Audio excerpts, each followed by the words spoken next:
This is Sparta! Time Magazine's managing editor, Mr. Rick Stengel. He's here, as he always is, to reveal the latest issue of Time. Also with us, Tom Brokaw. Tom, good to see you. Good to see you, Rick. I have a question for you about the cover on the Constitution, because... Hey, you just revealed the cover, Tom. I'm supposed to reveal we have a the dramatic cover. moment, Tom, every week, and you've just spoiled it completely. Let's pretend that never happened. What's on the cover? I only got the curtain up that high. You can raise it all the rest of the way. We'll do a do-over. Tom, as you said, it's a cover about the Constitution in our life right now. And right now, on the campaign trail, wherever you go, people are talking about what's constitutional, what's unconstitutional, the big issues that are facing us, whether it's Afghanistan, Libya, the debt ceiling, they all have constitutional implications. Mr. Brokaw. Gay marriage. Gay marriage. You didn't mention that. Well, I only had 4,000 words to write about it, so. And even as the editor, I can't make it too long. You asked the question, does it still matter? If you couldn't see the visual on your screen, it has essentially the Constitution going through a paper shredder. So answer the question, Rick. Does it still matter? Yes, of course it still matters, but in some ways it matters less than people think, because people all the time are debating about what's constitutional and what's unconstitutional. To me, the Constitution is a guardrail. It's for when we're going off the road and it gets us back on. It's not a traffic cop that keeps us going down the center. And what our politics are about conflict. There was no people who argued more about defining principles of America than the framers of the Constitution. They argued both sides of the most powerful issues in American history: slavery, states' rights, central government. So to say that what did the framers want is kind of a crazy question, I have to say, and I write about that in the piece.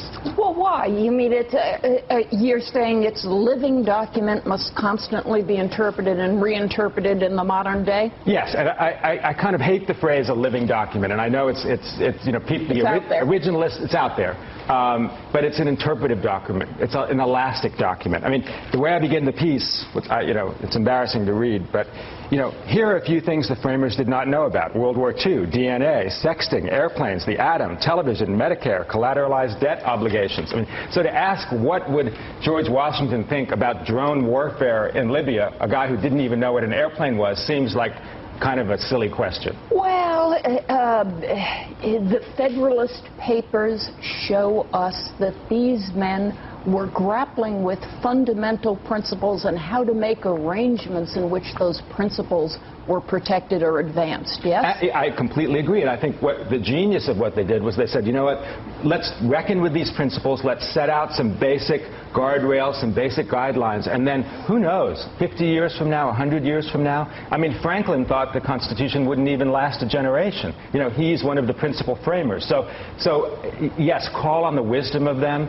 but part of their wisdom was that they actually made a document that would keep us on the road for all of these years, in part because we could swerve from left to right. And the ink was really not yet dry when they began to make an interpretation of the Constitution. Marbury versus Madison, for example.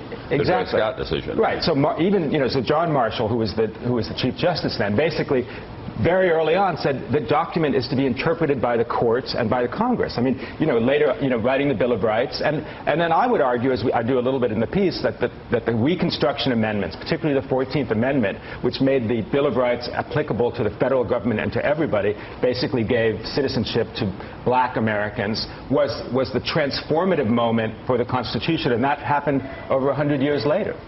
We got a couple polls that come out in this issue of Time Magazine. I want to put up on the screen. Should the government follow exactly what's spelled out in the Constitution, or should it interpret based on changes in society? 41% of Americans, according to this new Time poll, say it should be followed exactly. Another question: the Constitution gives the power to declare war to Congress.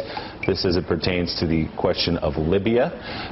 Presidential war powers has authority to go to war. 44% does not have the authority. 50%. Right. So which is a really interesting statistic, because that's an issue that's coming up now. But if you look, again, I would say it's a genius of the Constitution. Some people would say it's a flaw. Is that, you know, in Article 1, the Constitution says Congress has the power to declare war, and in Article 2, it says the President is Commander-in-Chief.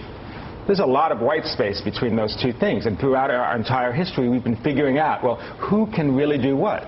I would argue, I think it's a legitimate argument to say, is the War Powers Act itself unconstitutional? Yeah, right? that's still an argument also. Right. Does that limit the power of the presidency? And you have now Republicans who are saying Obama is using too much executive power. I mean, George Bush was the greatest exponent of executive power probably in our history except for Abraham Lincoln. So, when your view is from where you sit, and if you're sitting in the Oval Office, you tend to think executive power is a good thing. If you are the executive.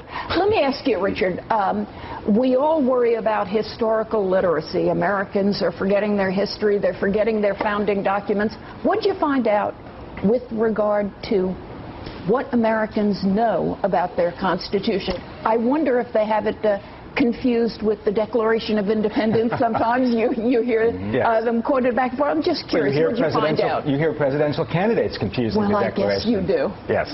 Well, I mean, Michelle Bachmann did, and I believe Ron Paul did. Now, by the way, I don't mind that confusion. I mean, in the sense that the Declaration is the music and the Constitution is the lyrics, and you can't have one without the other. In fact, it was Lincoln who said, "I've never made a constitutional decision that wasn't informed by the values in the Declaration." I think we all feel that way. The Declaration is poetry that we all live by. So, but I do think Americans don't know much about the Constitution. They know, there was a poll when I was at the National Constitution Center years ago where Americans knew more Americans knew who the Three Stooges were than the three branches of government. And on the other hand, there is a good aspect of that. People are living their lives, which is what the Constitution was created to allow them to do. So it's not like we have to refer to it every moment. To have a sense of security in a way. Yeah. Well, let me ask you, I remember reading that, I think it was Justice William O. Douglas who carried a copy of the Constitution in his suit jacket every day. Wherever he went, it was there. Do members of the U.S. Supreme Court still do that? Do you happen to know? I think they do, and I remember hearing Justice Breyer say that he did that. I think a number of them do, and of course now you can have it on your desktop or laptop and be able to search it, but I think a lot of them do carry it around. Senator Byrd used to carry it around. Sam Ervin, who ran the Watergate hearings, he carried the Constitution. It's not that long. It's 7,000 words. Right. I have a small pocket-sized copy. I don't carry it with me all the time. I often have it at my bedside, and I find it very useful. They sell little copies at my local stationery store. This is Sparta!